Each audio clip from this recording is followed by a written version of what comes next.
Bonsoir à toutes et à tous, bienvenue sur Fling TV pour votre flash info de ce mardi 23 juin 2026. Voici les principaux titres de cette édition. Sortie politique du Fling en Europe. Plainte du Fling contre Madame Marie-Madeleine Mboransuo pour haute trahison. Spoliation des populations gabonaises de leur foncier par les autorités de la 5e République. Et enfin la Société des brasseries du Gabon, Sobraga, un danger public pour la santé des Gabonais. Débutons cette édition avec les activités internationales du Front de Libération Nationale du Gabon. Le Fling annonce l'organisation de 2 causeries politiques destinées à la communauté gabonaise vivant en Europe. Les rencontres se tiendront à Bruxelles le 24 juillet et à Lille le 25 juillet 2026. Ces échanges porteront sur la situation politique, économique et sociale du pays avec la diaspora. Poursuivons avec une actualité juridique majeure annoncée par le mouvement. Le Fling compte saisir la Haute Cour de justice contre Marie-Madeleine Mboransuo pour haute trahison. La plainte concerne la violation de la Constitution lors de l'accident vasculaire d'Ali Bongo en 2018. Le président Oligui Nguema avait rappelé que cet AVC avait réduit la capacité d'Ali Bongo à gouverner. Et je n'ai pas indifférent avec Ali Bongo Ondimba, surtout qu'on sait que les 5 dernières années du Gabon, ce n'est pas lui qui l'a géré. Il était sous AVC. Pourtant, la Cour avait créé le concept d'indisponibilité temporaire pour éviter de constater la vacance du pouvoir. Pour le Fling, cette manœuvre a porté atteinte à l'ordre constitutionnel et favorisé la confiscation du pouvoir. Le mouvement présentera prochainement ses arguments devant les juridictions compétentes. Troisième sujet, la crise foncière qui secoue le pays. Sous la 5e République, la question foncière est devenue un foyer de tension majeure avec les citoyens.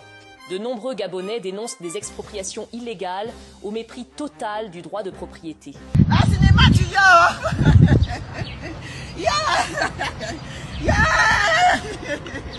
La cinéma tu La cinéma tu La cinéma Ici, de nombreuses familles affirment être victimes d'un conflit foncier qui bouleverse leur quotidien. Certains disent avoir déjà perdu leur parcelle, tandis que d'autres vivent désormais dans la crainte.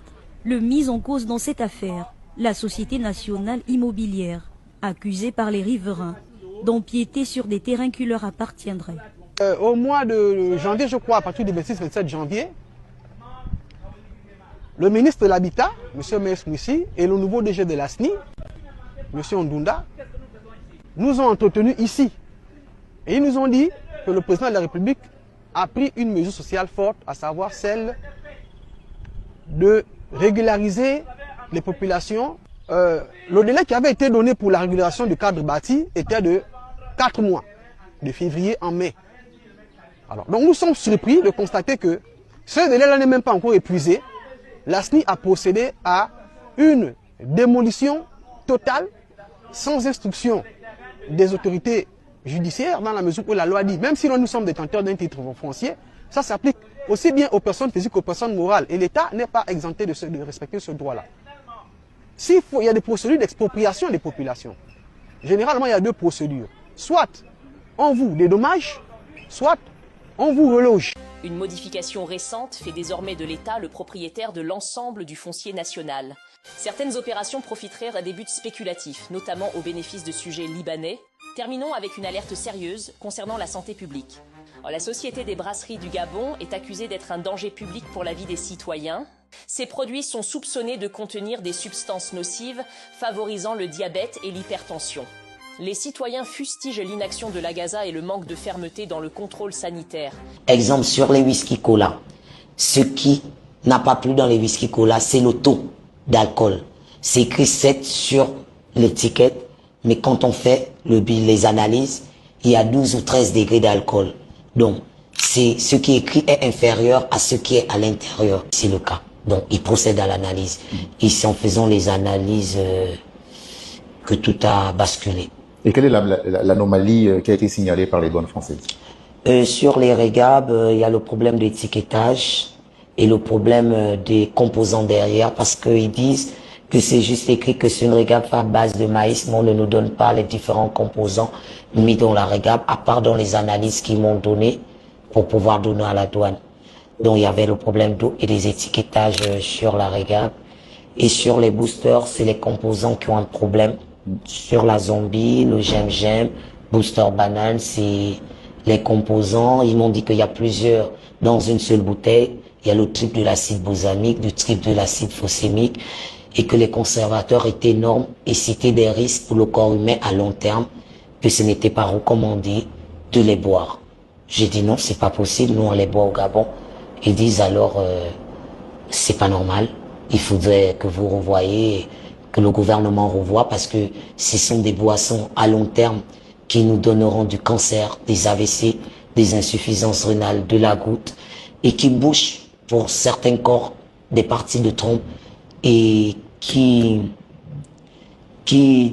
bouchent la circulation du sang pour la, comment on appelle, pour la booster banane, qui bouche la circulation de sang et peut donner d'autres maladies dont ils ont décidé de la détruire, qu'elle ne peut pas être commercialisée, encore moins sortie de Marseille, à moins qu'elle soit reprise par nos fournisseurs.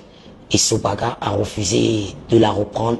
Pendant 9 mois, ils ont attendu que Sobaga reprenne leur conteneur, mais Sobaga n'a pas repris leur conteneur. Ils n'ont pas pensé au côté sanitaire, aux santé du public. Ils étaient plus choqués du fait, en me disant oui, parce que la France m'a dit tentative d'empoisonnement. Voici nos verbes qu'ils ont utilisés sur ma plainte contre moi. Les douanes françaises vous ont...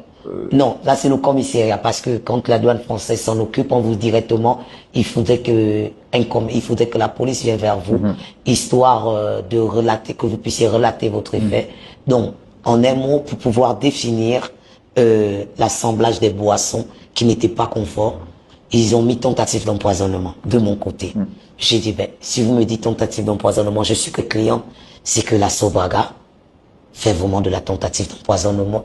Alors eux, on dira pas tentative, on dira empoisonnement sur les Gabonais, puisqu'on les consomme déjà. Et là, vous, la marchandise, elle est bloquée, vous avez dit tentative d'empoisonnement. Donc c'est empoisonnement sur les Gabonais, sur la population africaine ou gabonaise qui en est. Ils m'ont dit, ça reste à voir avec votre gouvernement et cette société. Mais nous, on vous dit, on aime ça, c'est une tentative d'empoisonnement. C'est la fin de ce Flash Info. Merci de votre fidélité sur Fling TV. Je suis Carole Révigné, excellente soirée à toutes et à tous et à très bientôt.